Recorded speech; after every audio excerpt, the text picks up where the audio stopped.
Bueno, este salmo es un canto compuesto por Asaf y que luego fue entregado al músico principal del tabernáculo. Si ustedes se acuerdan, Asaf era un profeta que cantaba los himnos y los salmos en el tabernáculo, y había otro levita que se encargaba de los instrumentos. Probablemente Asaf compone este canto en alguna profecía que recibe de parte de Dios y se la entrega a los músicos para que le compongan una melodía. Dice acá, la melodía se llama No Destruyas. Es una canción que en ese entonces era conocida, pero hoy día ya no tenemos manera de saber cómo es el ritmo o melodía de esta.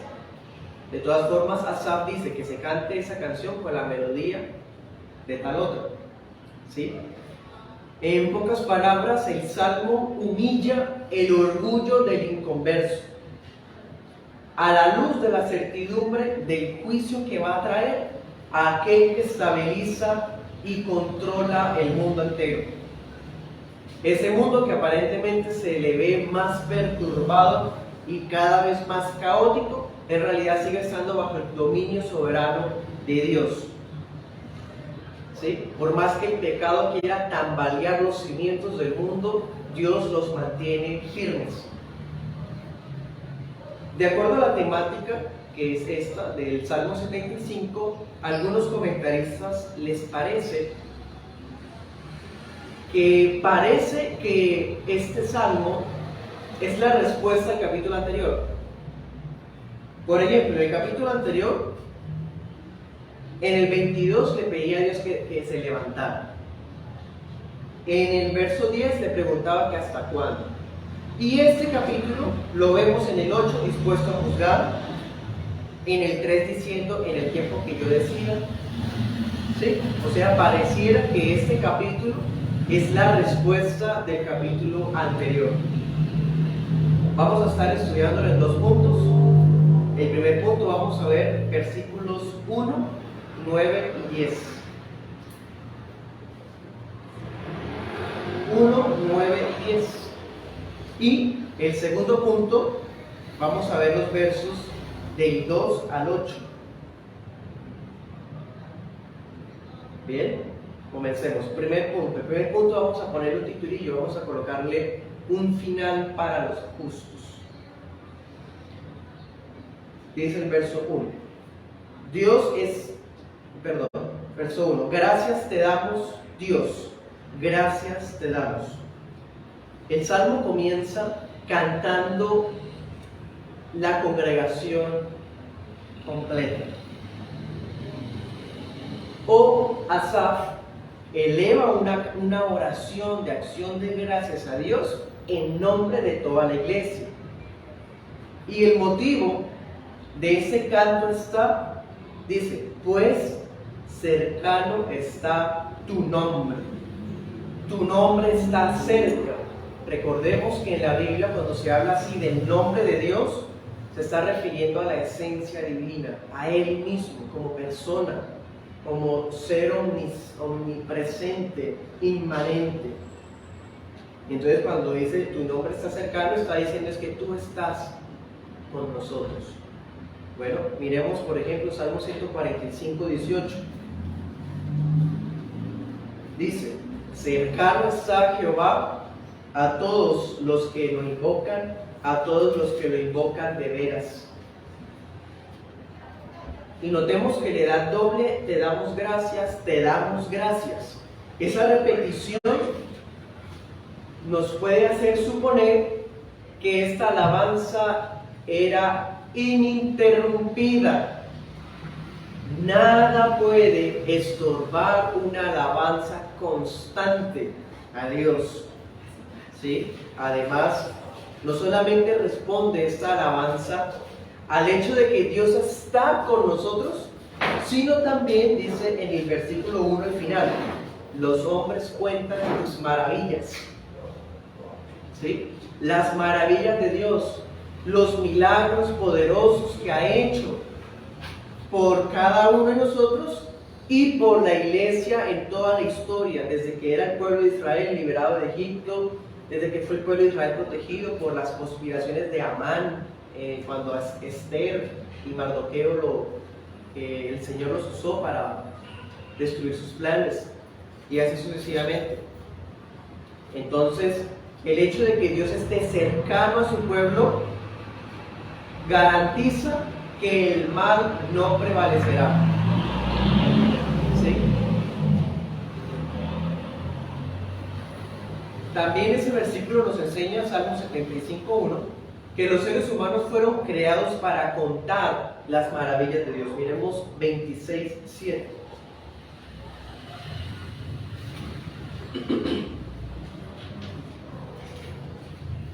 Aquí el salmista dice: exclamaré con voz de acción de gracias y para contar todas tus maravillas.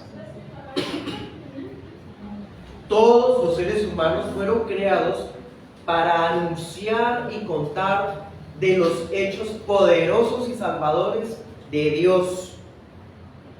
Pero es el pueblo escogido por Dios el que cumplirá final y plenamente ese propósito. Miren el verso 9 del Salmo 75. Dice: pero yo siempre anunciaré y cantaré alabanzas al Dios de Jacob, aludiendo al pueblo de Dios. Y notemos, en el 1 decía, te damos en plural, y en el 9 dice, yo siempre anunciaré, porque este compromiso de alabanza es de todos como iglesia, pero también de cada uno como miembro de esa iglesia. ¿Sí? Nosotros podemos decir, usted debe decir esto: Dios, yo anunciaré, yo cantaré alabanzas a ti para siempre. Esa línea es muy profunda, es hermosa. De hecho, esta línea anticipa cuál va a ser el final de los justos, que es el punto 1 de nosotros. El final de los justos será ese, de adorar a Dios en gratitud por siempre. Bueno, comenta MacDonald, todos sus milagros poderosos prueban que Él tiene cuidado de su pueblo. Cierro comillas. Y en el verso último, en el 10, los puse en este orden para separar cómo Dios habla de los justos y luego para hablar de los impíos, ¿no? En el 10 dice: quebrantaré todo el poderío de los pecadores, pero el poder del justo será exaltado. La línea final de ese capítulo es la conclusión perfecta para ese salmo. De hecho, aquí en el término cuando dice poderío en hebreo, quebrantaré el poderío, está significando algo que en ese entonces era muy claro. La palabra cuernos. Pongámonos en los zapatos de estas personas en el siglo XI a.C. Para ellos, la figura de un buey amenazando, irguiendo el cuello y amenazando con sus cuernos, era símbolo de soberbia, de altivez, de poder. Entonces, los cuernos en el lenguaje bíblico simbolizan poder. Por eso Dios dice: quebrantaré el poderío de los pecadores. En las Biblias más antiguas dice: quebraré el cuerno de los pecadores. Se refiere a eso, es una expresión poética. ¿Sí? Entonces miren esto: con los pecadores Dios les va a cortar, les va a partir el poder que tienen. Anoten ese texto, Jeremías 48:25. Pero cuando hablan los justos, dice: el poder del justo será exaltado o aumentado. Anote este otro, 148:14. Y miremos Salmo 92:10, texto paralelo. Dice: tú aumentarás mis fuerzas como las del toro salvaje. ¿Sí? Está hablando en los mismos términos. Tú aumentarás mis fuerzas como las del toro salvaje. En otras palabras, levantarás mi cuerno como el búfalo. ¿Sí? Solo que esa expresión así no la podríamos entender tan fácil. Por eso se traduce más fácilmente hablando de poder. Entonces, hermanos, este es el final para los justos. Dios los va a glorificar. Y en el segundo punto vemos un final para los impíos. Versos 2 y 3 del Salmo 75 dice: en el tiempo que yo decida, ¿sí?, se arruinaba la tierra y sus moradores. Bueno, notemos esto. En el 1 te damos gracias, y en el 2, en el tiempo que yo decida. ¿Se da cuenta de lo que está pasando ahí? Ahí está Dios interrumpiendo el canto. Es como si de repente viniera la profecía de Dios para hablar algo a su pueblo. Y lo que está diciendo es: yo vendré a juzgar en un tiempo señalado. Eso es lo que se llama oráculo. El profeta Asaf está cantando y de repente Dios empieza a hablar a través de él y le dice al pueblo: yo juzgaré en un tiempo determinado. Bueno, miremos 9:8. Dice: Jehová juzgará al mundo con justicia y a los pueblos con rectitud. Claro, el mundo y sus moradores van en una constante caída, dice la Biblia de las Américas, temblando los fundamentos del mundo. Pero es Dios el que preserva con su poder las columnas del mundo. Versículo 3. En la pesita dice: tú humillarás a la tierra y a todos los que moran en ella. Tú estableciste a sus moradores. Bueno, en el oráculo Dios dice: yo juzgaré al mundo. Ahora miren versículos 4 al 6 del 75. Dice: dije a los insensatos, ¿sí?, sigue hablando Dios, hace una advertencia asegurando el juicio final, y sigue hablándole una advertencia dirigida ¿a quiénes? A los insensatos y a los impíos. ¿Y qué les ordena? Que no se jacten, que no se enorgullezcan. ¿Sí? Ese salmo uno pudiera pensar que habla de poder, por eso lo titulamos como lo titulamos. Prácticamente hay tres, por así decir, teniendo en cuenta el contexto, cuernos: el del justo, el del pecador y Dios mismo con su poder. ¿Sí? El del justo se basa en las promesas de Dios y el poder de Dios sostiene todo el mundo.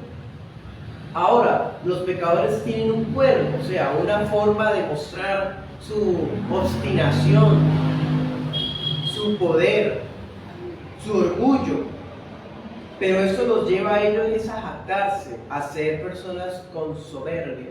Esta es la soberbia del inconverso. ¿Qué dice el verso 5? Los lleva a hacer alarde de su poder, hacen alarde de lo que tienen. Luego dice: hablan con altanería, los lleva a hablar con arrogancia. ¿Sí? Versículo 6 dice: ni de oriente ni de occidente ni del desierto viene el enaltecimiento. O sea, le dice Dios a los impíos: no tiene sentido el orgullo que ustedes quieran mostrar, por más que hagan alarde de lo largo que tengan ese cuerno de poder. No les va a servir de nada, porque es de Dios que viene la verdadera exaltación. Aunque levanten su puño desafiante, en el oriente, en el occidente, en el desierto, donde sea, ninguno puede resistirse a los planes soberanos de Dios. Miremos Amós 6:13.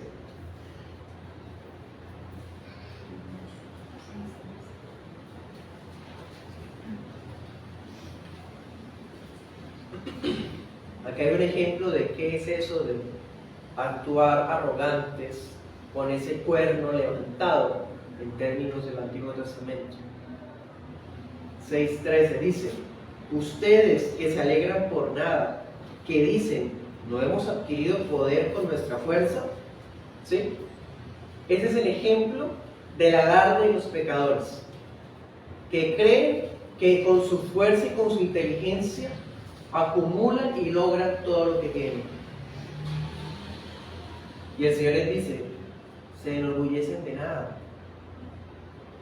Bueno, voy a citar las palabras de un comentarista, Brenneman se llama, ahora comillas, dice: Dios no solo escoge el tiempo correcto, sino también juzga con rectitud.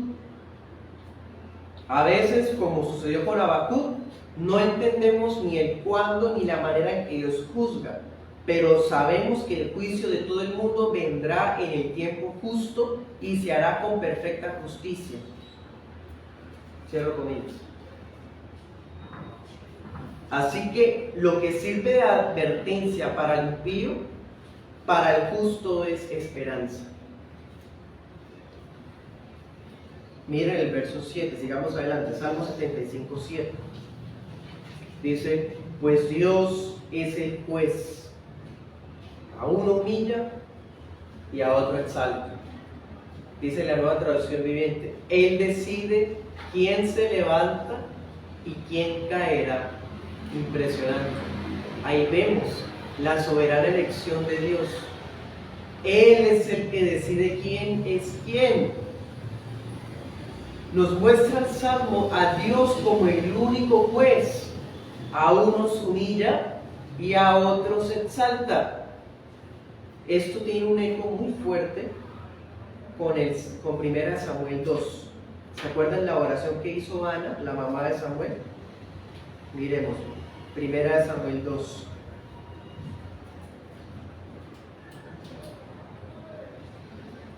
Verso 3.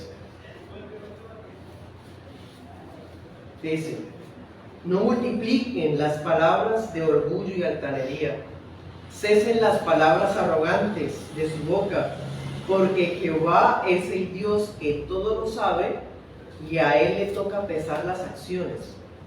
Miren el 7. Jehová empobrece y enriquece, abate y enaltece. ¿Ven? Hay un paralelo muy fuerte entre esos dos textos. Bueno, anoten este otro versículo. Salmo 147, 6. Volvamos al texto principal, verso 8. Y termina el Salmo mostrando que la medida del juicio está en las manos de Dios como un cáliz, una copa llena de vino fermentado y espumeante, y se lo va a dar a beber hasta el fondo a todos los impíos. Miremos Abdías 16. Ahí aparece un ejemplo de esto que estamos diciendo. Abdías 16.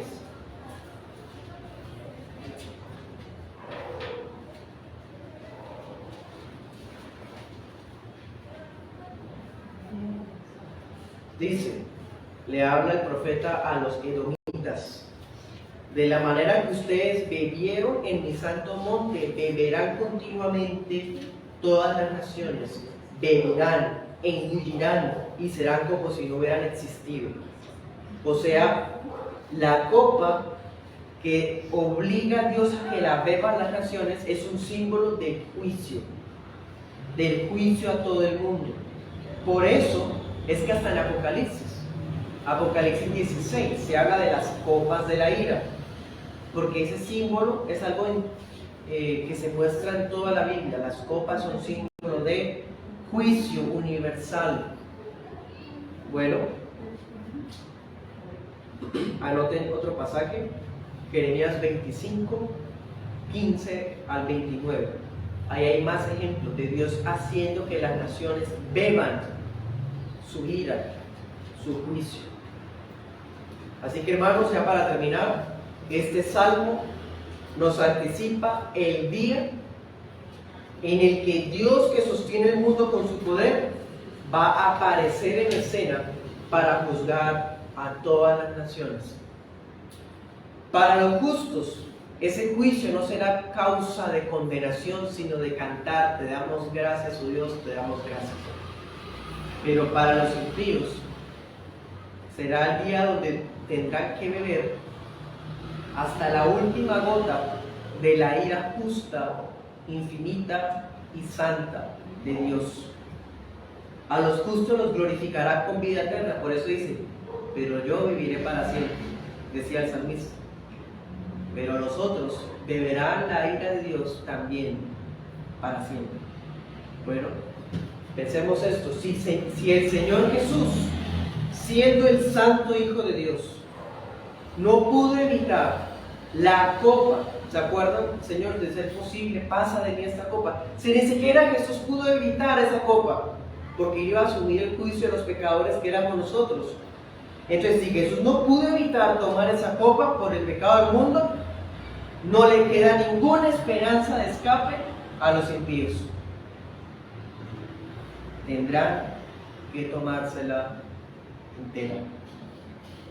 No tiene ninguna esperanza si no se arrepienten, si no depositan su fe en aquel que fue el único que logró beber toda la copa de la ira de Dios y por lo tanto nos propició eternamente, eternamente para salvación.